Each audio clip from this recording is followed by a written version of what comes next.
कांग्रेस के निशाने पर एक बार फिर भाजपा सरकार। राष्ट्रीय छात्र संगठन के राष्ट्रीय अध्यक्ष नीरज कुंदन महात्मा गांधी काशी विद्यापीठ के पूर्व उपाध्यक्ष राहुल राज के घर पर मिलकर भाजपा सरकार पर जमकर हमला बोला।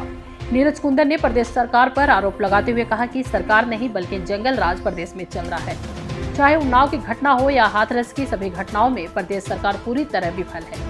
वहीं दूसरी तरफ गोरखपुर में कानपुर के व्यवसायी मनीष गुप्ता की पुलिसकर्मियों द्वारा की गई पिटाई से हुई मौत के मामले पर भी नीरज कुंदन ने सरकार को कटघरे में खड़ा किया। तो वही महात्मा गांधी काशी विद्यापीठ के पूर्व उपाध्यक्ष राहुल राज ने भी अपनी प्रतिक्रिया व्यक्त करते हुए कहा कि मेरी लड़ाई भी संविधान बचाने की है। जिस प्रकार से देश में संविधान की हत्या हो रही है उसके लिए युवाओं को आगे आकर लड़ाई लड़नी पड़ेगी। हम युवा को एकजुट होकर संविधान बचाओ अभियान जल्द शुरू करेंगे। राहुल राज ने वाराणसी पुलिस पर आरोप भी लगाया कि अभी तक कुछ लोगों को तो हत्या के प्रयास में, लेकिन कुछ अपराधी अभी भी खुलेआम घूम रहे हैं। ऐसे में जिस प्रकार से कांग्रेस राष्ट्रीय छात्र संगठन के राष्ट्रीय अध्यक्ष नीरज कुंदन ने आकर हमारा उत्साह बढ़ाया है, उससे हम काफी उत्साहित हैं और संविधान बचाओ अभियान में पार्टी मेरे साथ खड़ी नजर आ रही है।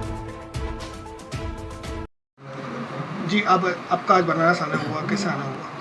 देखिए, बनारस आना हुआ हमारा, और आज हमारे भाई राहुल जी के घर पे हमारा आना हुआ। जैसे आप सबको पता है कि इनके ऊपर कुछ महीने पहले जो है वो गोली चली थी और अभी तक वो उससे जूझ रहे हैं, अभी तक वो पूर्ण रूप से स्वस्थ नहीं हुए हैं।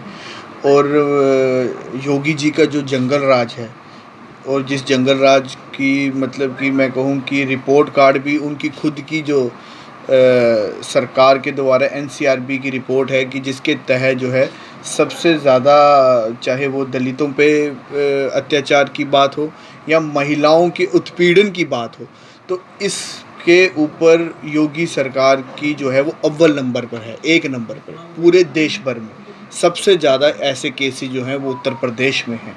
तो एक शातिर नेता भी इससे जो है वो अछूते नहीं हैं, आम जनता जो है वो उससे अछूते नहीं है। दिन दिहाड़े जो है वो गोलियां चलाई जाती हैं।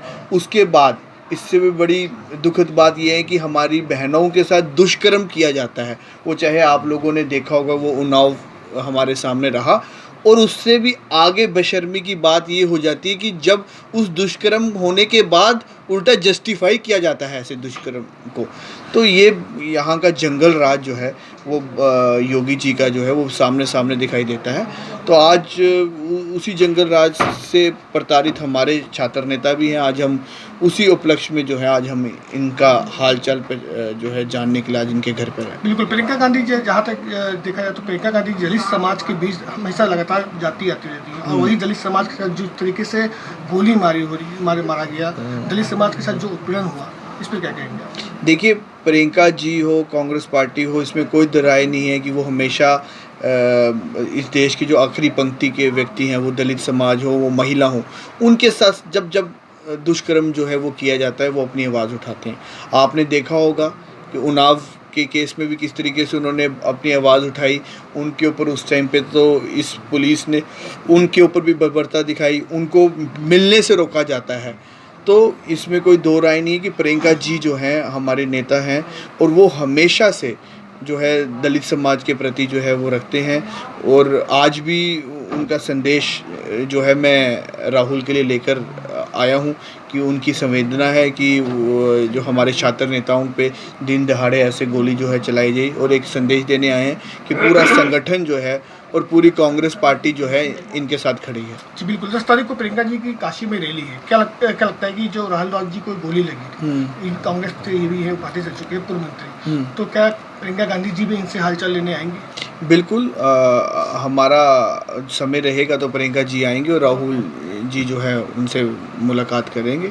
और उनका हमेशा से जो स्नेह है वो तो हमेशा से हमारे कार्यकर्ताओं पे रहता ही है। जहाँ पे भी कार्यकर्ताओं पे इस खासकर योगी सरकार जो है तानाशाही जहाँ पे करती है, तो उस तानाशाही को के बीच में जो है दीवार बनकर प्रियंका जी हमेशा खड़ी रहती हैं। और आज आपके आवास पहुँचे हैं कांग्रेस के, तो आज जो आपका हालचाल? जी, आज मेरे आवास पर अध्यक्ष जी नीरज कुंदन जी, राष्ट्रीय अध्यक्ष हैं NSY के, मैं आपके माध्यम से उनका स्वागत करता हूं, अभिनंदन करता हूं। और इस दुख के घड़ी में वो मेरे घर पर आए और मुझे इतना सांत्वना दिया कि हर लड़ाई में वो मेरे साथ था, और पहले से भी पार्टी मेरे साथ खड़ी रही है। और मैंने हमेशा से समानता की लड़ाई लड़ी है। इस देश में संविधान बचाने की लड़ाई लड़ी। तो जब राष्ट्रीय अध्यक्ष जी ने मुझे फ़ोन किया और जब घर आने के लिए बोले तो उन्होंने ये कहा कि हम संविधान बचाने की लड़ाई लड़ रहे हैं और आपके साथ हम समानता की लड़ाई लड़ने आ रहे हैं।